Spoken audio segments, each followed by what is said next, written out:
What if I told you that one of the most powerful men in South America was once just a bus driver, a man accused of destroying the nation, linked to drug cartels, sanctioned by dozens of countries, and blamed for one of the largest migration crises in modern history? This is not fiction. This is not a movie. This is the real-world investigation into Nicolas Maduro. Welcome to Investigation in Town. Before the palace, before the military salutes, before the global outrage, Nicolas Maduro Moros was born in 1962 in Caracas, Venezuela.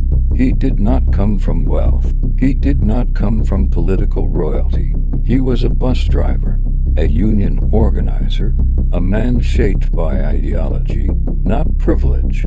It was during these years that Maduro met the man who would change his life forever, Hugo Chavez. Chavez was more than a president. He was a movement, and Maduro became one of his most loyal followers. So loyal that when Chavez died in 2013, he chose Maduro as his political heir. And just like that, a bus driver inherited a country sitting on the world's largest proven oil reserves. Maduro won the presidency by a very slim margin.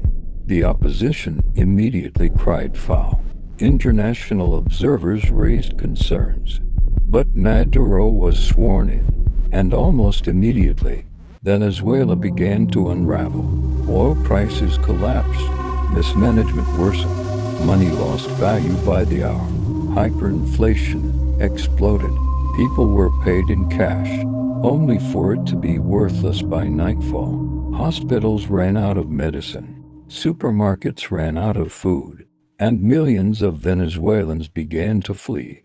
This was no longer an economic downturn. It was a national freefall. As public anger grew, Maduro did not loosen control. He tightened it. Opposition leaders were arrested or barred from running. Courts aligned with the executive. Media outlets were shut down or censored. Elections were held, but many governments around the world refused to recognize them as free or fair. Supporters called Maduro a defender of sovereignty.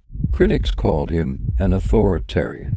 Human rights groups documented allegations of arbitrary detentions, torture, extrajudicial killings. Maduro denied all of it.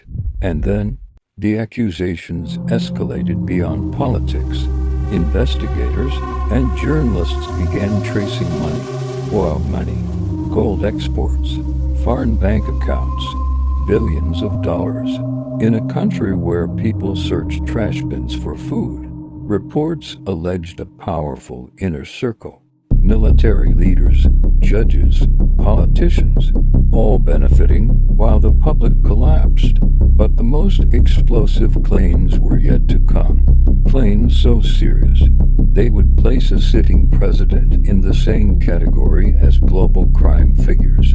U.S. prosecutors accused Nicolas Maduro of something unprecedented. Not corruption alone, but narco-terrorism. According to U.S. indictments, Maduro and senior officials allegedly collaborated with drug trafficking organizations, using Venezuela as a major transit hub for cocaine.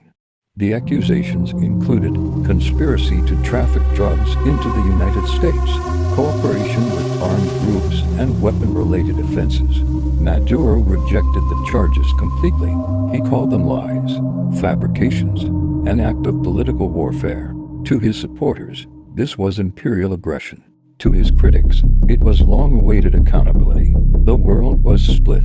Sanctions followed. Assets were frozen. Officials were blacklisted. Venezuela became increasingly isolated. Meanwhile, over 7 million Venezuelans left the country. One of the largest displacement crises on Earth. Families separated, dreams abandoned, lives permanently altered. And through it all, Maduro remained in power, defiant and yielding, controversial to the very end. So, who is Nicolas Maduro? A revolutionary betrayed by circumstance, a dictator who destroyed a nation, or a symbol of how power, once gained, refuses to let go. History has not finished writing his story, but one thing is certain: the rise and fall or survival of Nicolas Maduro will be studied for generations as a warning of what happens when ideology, power, and accountability collide. This has been Investigation in Top.